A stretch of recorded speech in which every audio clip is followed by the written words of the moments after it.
शादी के 1 साल बाद ही मेरे पति इस दुनिया और मेरी जिंदगी से हमेशा के लिए चले गए। सास ने मेरी शादी अपने नाते से करवा दी, जो अभी सिर्फ 14 साल का था। मैंने सोचा था मेरी शादी जिससे हुई है वो तो बच्चा है, लेकिन मेरा नाम कल्पना है। मैं बहुत ज्यादा खूबसूरत थी, मेरी जिंदगी में सब कुछ ठीक था। मुझे ऐसा लगता था जिंदगी में फिर कभी कुछ बुरा नहीं होगा, क्योंकि मैंने कभी कुछ बुरा नहीं किया था। लेकिन वही होता है जो किस्मत में लिखा होता है। जब मैं छोटी थी तो मेरी माँ एक आदमी के साथ मुझे और मेरे पापा को छोड़कर भाग गई थी। मेरे पापा घर में ज्यादा ध्यान नहीं देते थे और वो भी एक औरत को शादी करके ले आए। जब मैं 18 साल की हो गई तो मैं घर के सारे काम करती थी, बच्चों को ट्यूशन पढ़ाती थी। इसलिए मुझे सब कहते थे कि तुम्हारे पापा कभी भी तुम्हारी शादी नहीं करेंगे। एक तो उनको नौकरानी मिली हुई है, ऊपर से 15,000 तुम कमा लेती हो। पापा जो कह देते वही होता।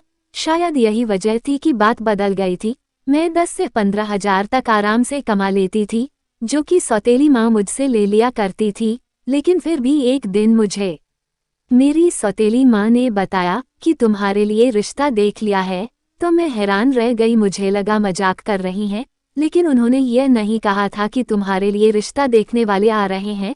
उन्होंने कहा कि तुम्हारे लिए रिश्ता देख लिया है, बात भी पक्की कर दी है, तुम शादी की तैयारी कर लो, 1 महीने में तुम्हारी शादी हो जाएगी। मैं हैरान थी लेकिन अंतर से खुश भी हुई, क्योंकि मेरी जिंदगी का एक नया मोड़ आने वाला था।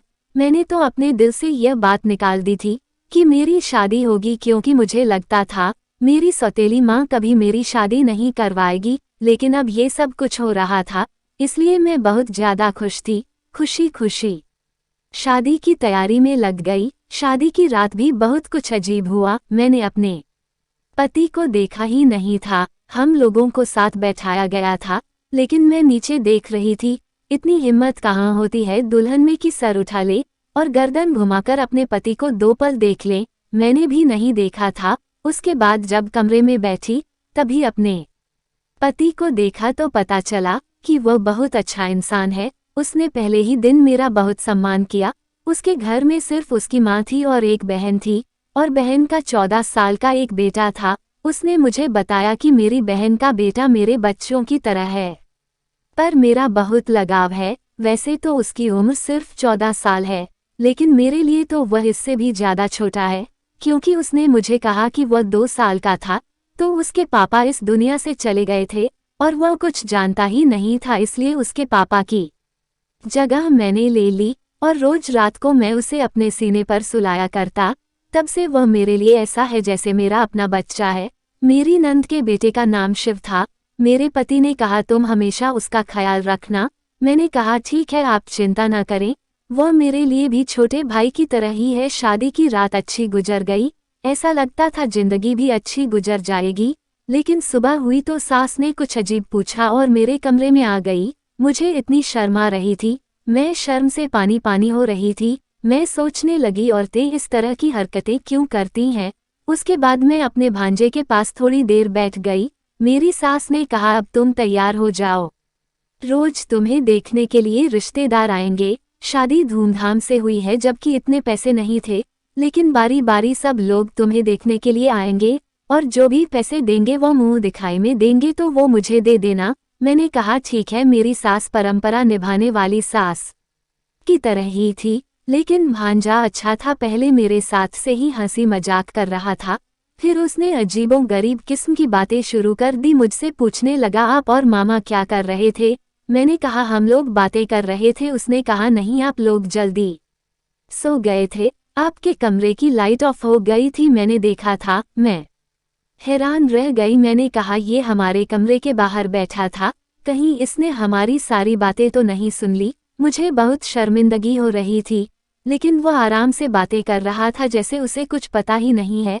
इसलिए मैंने भी ज्यादा बात नहीं की। कहने लगा आप सोती होती हैं, मामा किधर सोते हैं, मुझे समझ नहीं आ रहा था इसे क्या जवाब दूं। फिर पूछने लगा क्या आप लोग एक साथ सोते हैं। मुझे बड़ी शर्मिंदगी हुई। शाम को मैंने यह बात अपने पति को बताई कि वह इस तरह से सवाल पूछ रहा था। अजीब बात है, इतने छोटे बच्चे के दिमाग में इतने सारे सवाल। मेरे पति ने कहा मैंने तुम्हें कहा था ना कि तुम्हें उसका ख्याल रखना है। तुम पहले दिन ही उसकी शिकायत करने लग गई हो। मैंने कहा कि मैं शिकायत नहीं कर रही हूँ, लेकिन आजकल के बच्चों के दिमाग में इस तरह के सवाल नहीं होना चाहिए। मेरे पति ने कहा, इस उम्र में जिज्ञासा होती है, लोग सवाल पूछ लेते हैं। मेरा भांजा बहुत ज्यादा मासूम है, उसका ख्याल रखना, उसकी कमजोरी, उसकी गलतियां तलाश करने को नहीं कहा है। ये बेचारा तुम्हारे आगे पीछे फिरता है, मामी मामी कहते, उसका मुंह नहीं थकता, और तुम हो कि उसके लिए इस तरह सोच रही हो। मैं तो हैरान थी कि मेरे पति को क्या हो गया था। वो वाकई अपने भांजे के लिए बहुत ज्यादा इमोशनल थे। ये बात समझने में मुझे ज्यादा देर नहीं लगी कि अगर मुझे अपने पति को खुश रखना है तो उनके सामने उनके भांजे की कोई भी बुराई नहीं करनी, नहीं तो उसे बुरा लग जाएगा। उसके बाद मैंने ऐसा कुछ भी नहीं किया। अभी हमारी शादी को 1 हफ्ता हुआ था। मेरे पति फिल्मी किस्म के इंसान थे। उसे मुझमें बहुत ज्यादा दिलचस्पी थी। वो मुझे छोड़ते ही नहीं थे। एक दिन तो सुबह से मेरी सास मुझे आवाज दे रही थी, लेकिन मेरे पति मुझे अपने पास से उठने नहीं दे रहे थे। वो कह रहे थे मुझसे अच्छी अच्छी बातें करो, मेरी आंखों में देखो। तुमने क्या कभी फिल्म नहीं देखी, जैसे फिल्मों में हीरो हीरोइन एक दूसरे के साथ बैठकर बातें करते हैं और मेरे पास बैठी रहो। मैंने कहा, आपकी माँ मुझे बुला रही हैं, कोई काम होगा? क्योंकि सुबह के 11 बज रहे थे। ये कोई 4 या 5 बजे का वक्त नहीं था, लेकिन मेरा पति मुझसे बातें कर रहा था। और फिर वही हुआ, मुझे मेरी सास से डांट पड़ती रही। मुझे इन लोगों का समझ ही नहीं आता था। ये लोग थोड़े से अजीब थे। मेरी सास ने आखिर कह ही दिया, तुमने तो आते ही मेरे बेटे को अपनी उंगलियों पर नचाना शुरू कर दिया है। तुम्हारे अलावा इसे कोई दिखाई नहीं देता। मैंने कहा, ऐसा कुछ नहीं है, अब वो खुद ही मेरा दीवाना है तो मैं क्या कर सकती हूँ। लेकिन मेरे पति ने मुझे कहा था, मेरी माँ का हमेशा ख्याल रखना, उसको खुश रखना, इसलिए मैं सारे घर के काम अच्छे तरीके से करती थी। तभी मैं कुछ भी नहीं बोलती थी और कोई जवाब नहीं देती थी। उनको अगर जवाब देती तो बहुत तरीके से, जिस पर वह गुस्सा नहीं होती। पर मेरी शादी को अभी 1 साल भी पूरा नहीं हुआ था जब मुझे एक बुरी खबर मिली। वो ये है कि मेरा पति इस दुनिया से चला गया। उसके बाद हम लोग बहुत ज्यादा परेशान हो गए और सोचने लगे कि ये खबर झूठी हो। लेकिन जब लाश को घर लाया गया तो हमारे होश ही उड़ गए, और मेरी सास, मेरा भांजा और मेरी नंद हम बुरी तरह चिल्ला रहे थे, रो रहे थे, भगवान से प्रार्थना कर रहे थे कि यह खबर भी झूठ हो।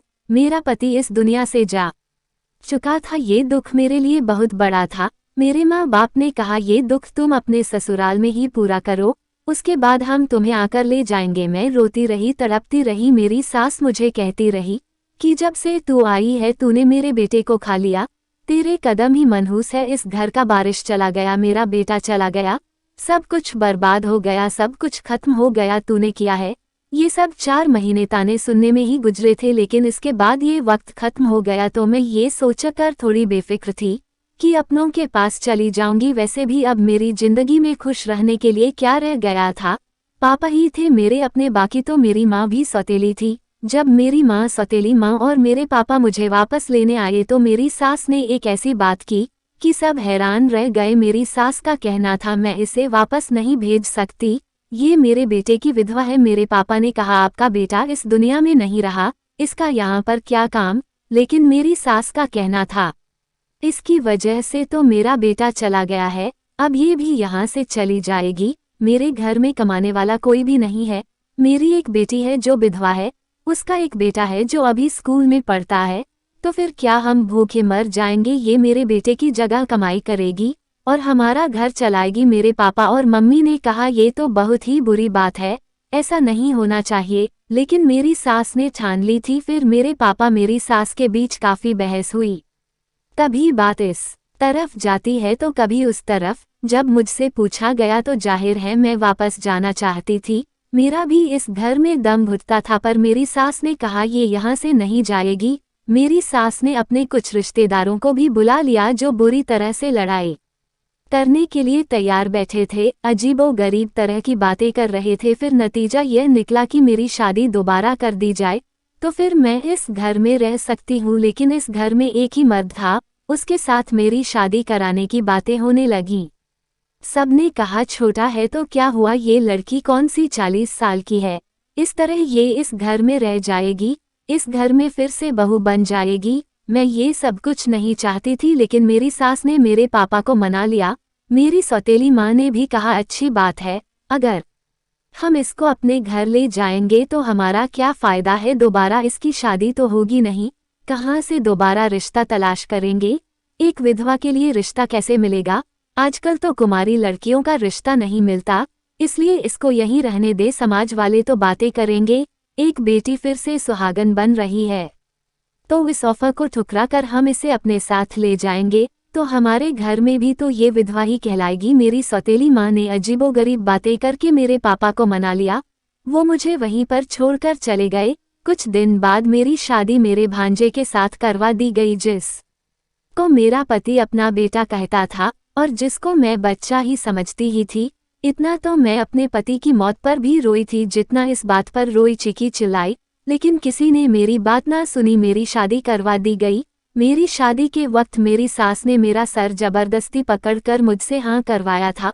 उसके बाद मैंने जीत कर ली कि मुझे अपने भांजे के साथ कमरे में नहीं जाना, लेकिन मेरी सास और नंद पीछे पड़ी थी। उन्होंने कहा आज सुहाग की रात है, आज तो कमरे में नहीं गई तो फिर से कुछ हो जाएगा, और क्या तुम मेरे दूसरे नाती को भी मारना चाहती हो। लेकिन मैं नहीं गई। अगले दिन मेरी सास ने मुझसे कहा मुझे नौकरी करनी होगी। उसने मोहल्ले से ढेर सारे बच्चे इकट्ठे कर लिए। अब मैं रोज 40 से 60 बच्चों को पढ़ाती थी। मेरा दिमाग बहुत ज़्यादा खराब हो जाता था, मैं बहुत ज़्यादा थक जाती थी, सारा दिन घर के काम भी करती थी। एक हफ्ता इसी तरह बीत गया। मैं अपने भांजे के कमरे में जाने से घबराती थी, नहीं जाना चाहती थी। मुझे लगा वो बच्चा है मेरा, उसके साथ रिश्ता करवा दिया। बस वो अपने कमरे में रहे और मैं अपने कमरे में। उसके कमरे में जाकर क्या ही करना था। मेरी सास मेरे पीछे पड़ी थी। कुछ दिन तो इस तरह बीत गए। मैं एक दिन ये देखकर हैरान रह गई। मेरा भांजा खुद ये कह रहा था कि मेरी पत्नी को मेरे कमरे में भेजो, लेकिन मुझे पता था वो बच्चा है, उसे इस सारी बातों का पता नहीं, इसलिए वो कह रहा होगा कि उसे ये सब कुछ अजीब लग रहा है। वो खुश हो रहा है, एक तो उसकी शादी हो गई, वो भी इतनी जल्दी, उसके लिए ये सब कुछ नया है। मैं हैरान रह गई कि उसके दिमाग में भी ऐसी बातें तो पहले ही दिन से ही थी। मैं समझ गई थी कि उसे ऐसी चीज़ों का शौक है, लेकिन उसे यह नहीं पता था कि पत्नी क्या होती है। मेरी जिंदगी बर्बाद हो गई थी। मेरी जिंदगी में अब कुछ भी नहीं था। मैंने एक दिन सोच लिया कि मैं इस घर से भाग जाऊंगी। ये कोई इतना ज़्यादा मुश्किल नहीं था, इसलिए मैंने सोच लिया कि मुझे क्या करना है। लेकिन मेरे भांजे को पता चल गया। उसने कहा फिक्र न करें, मैं आपकी मदद करूंगा, जो भी आप कहेंगे मैं करूंगा, फिक्र मत करो, आपको कोई दिक्कत नहीं होगी, मैं आपका ख्याल रखूंगा। वह बातें तो इस तरह कर रहा था जैसे कि मैं सुनना चाहती थी। मैं बुरी तरह रोने लगी। मैं भी घर से भागना नहीं चाहती थी, लेकिन कहाँ जाती, एक बार भाग जाती तो मुझ पर ठप्पा लग जाता कि यह घर से भाग गई। मैं एक इज्जतदार बाप की बेटी थी, मैंने सारी जिंदगी इज्जत से गुजारी थी, मैं अपने बाप का नाम कैसे बदनाम कर सकती थी। मैं बुरी तरह रोने लगी और अपने पति के साथ वापस आ गई। ऐसा पति नहीं चाहिए था, मेरा दिल नहीं कर रहा था उसको पति कहने का। सुबह इस बात की खबर आखिर मेरी नंद सास को भी हो गई, लेकिन मेरे देवर ने सब कुछ संभाल लिया, वरना मुझे बहुत डांट पड़ती, और मैं ऐसा नहीं चाहती थी। उसके बाद मेरी नंद को बैठे बैठे न जाने क्या हो गया, उसने शोर शुरू कर दिया। उसने कहा आज तो तुम मेरे बेटे के कमरे में जाओगी, तुमने तमाशा बना लिया, इसकी पत्नी हो, पति पत्नी एक साथ रहेंगे तो क्या अलग अलग रहेंगे, ये बात बिल्कुल भी अच्छी नहीं है। मैंने बहुत सोचा। मेरी सास ने जबरदस्ती मुझे फिर से दुल्हन बनने को कहा, मुझे दुल्हन बनाकर कमरे में भेज दिया। एक पल को मैंने सोचा कि मैं अंदर से कमरे को ताला लगा दूं, लेकिन मैं ऐसा नहीं कर पाई क्योंकि मेरी सास ने पहले ही दरवाजा खोल दिया था। थोड़ी देर बाद मेरा भांजा कमरे में आ गया। मैंने कहा ये तो बच्चा है, इसे डरा धमका कर सुला दूंगी, मुझे परेशान होने की ज़रूरत क्या है। मेरी सास भी खुश, मैं भी खुश, किसी को क्या पता चलेगा कि कमरे के अंदर क्या हो रहा है। मैं हैरान होने लगी कि ये ख्याल मुझे पहले क्यों नहीं आया। उसने मुझे कहा कि तुम बहुत प्यारी लग रही हो। मैंने कहा ठीक है, अब तुम सो जाओ। मैं मेकअप और ज्वेलरी उतारने लगी। उसने कहा तुम बहुत अच्छी लग रही हो। मैंने कहा हाँ मैं अच्छी हूँ या बुरी, इससे तुम्हें कोई मतलब नहीं, तुम चुप करके सो जाओ। मैंने उसे आखिरी बार कहा था, किसी बीबी की तरह नहीं बल्कि शायद उसकी माँ की तरह बोल रही थी। जो डांट कर सुला देना चाहती थी, लेकिन वो मुझे ऐसी नज़रों से देख रहा था जैसे उसने आज तक मुझे नहीं देखा था। मैंने कहा, मेरी शक्ल क्यों देख रहे हो, चुपचाप सो जाओ। मैं अभी भी इस पर रौब जमाने की कोशिश कर रही थी, जबकि मुझे डर लग रहा था। थोड़ी देर के बाद उसने मेरा हाथ पकड़ा और मेरे मुंह पर थप्पड़ दे मारा। मैं हैरान रह गई। उसने कहा, तुम्हें तमीज नहीं है अपने पति से किस तरह बात करते हैं? तुम मुझ पर चिल्ला रही हो, बेवकूफ़ औरत। मैंने कहा, तुम अभी जमीन से निकले नहीं हो और रोते हो पति बनने के लिए। तुम मेरे पति नहीं हो, तुम्हारी उम्र ही क्या है? उसने कहा कि तुम मुझे पहले दिन ही पसंद आ गई थी। तुम्हें पता है, तुम्हें पाने के लिए मैंने क्या कुछ नहीं किया। अपने बाप जैसे मामा को मारना पड़ा क्योंकि मैं तुम्हें पाना चाहता था। ये सुनकर मेरी रूह कांप गई। उसने अपने मामा को खुद मारा था। उसने कहा, मैंने अपने मामा को खुद मारा था। उसने कहा, मैंने अपने मामा की कार का ब्रेक खोल दिया था, जिसकी वजह से जब वो थोड़ा आगे गया तो उसका ब्रेक पर से कंट्रोल खत्म हो गया और उसका एक्सीडेंट हो गया। सबने यही समझा कि उसका हादसा हो गया है, वो इस दुनिया से चला गया, जबकि ये सोचा समझा प्लान था। मैं हैरान रह गई। इस आदमी ने मेरे पति को मार डाला जिसे मैं बच्चा समझ रही थी, और अभी मेरा पति बना खड़ा है। ये कोई मासूम बच्चा नहीं था, ये एक शैतान था जिसने अपने मामा को मार डाला। इसका मामा, जो इसे बहुत ज्यादा प्यार करता था, इसे अपने बच्चों की तरह समझता था। क्या ये जमाना इतना बदल गया था? मुझे तो कुछ समझ नहीं आ रहा था। मैं वहां से भाग जाना चाहती थी, चीखना चिल्लाना चाहती थी, लेकिन उसने मुझे अपनी तरफ खींच लिया। मगर जब से मुझे ये पता चला मेरे पति की मौत नहीं बल्कि उसे मारा गया था, तो मैं एक हफ्ते तक बेहोश रही। सबको सब चिल्ला कर बताया, पर किसी ने मेरी बात का यकीन नहीं किया।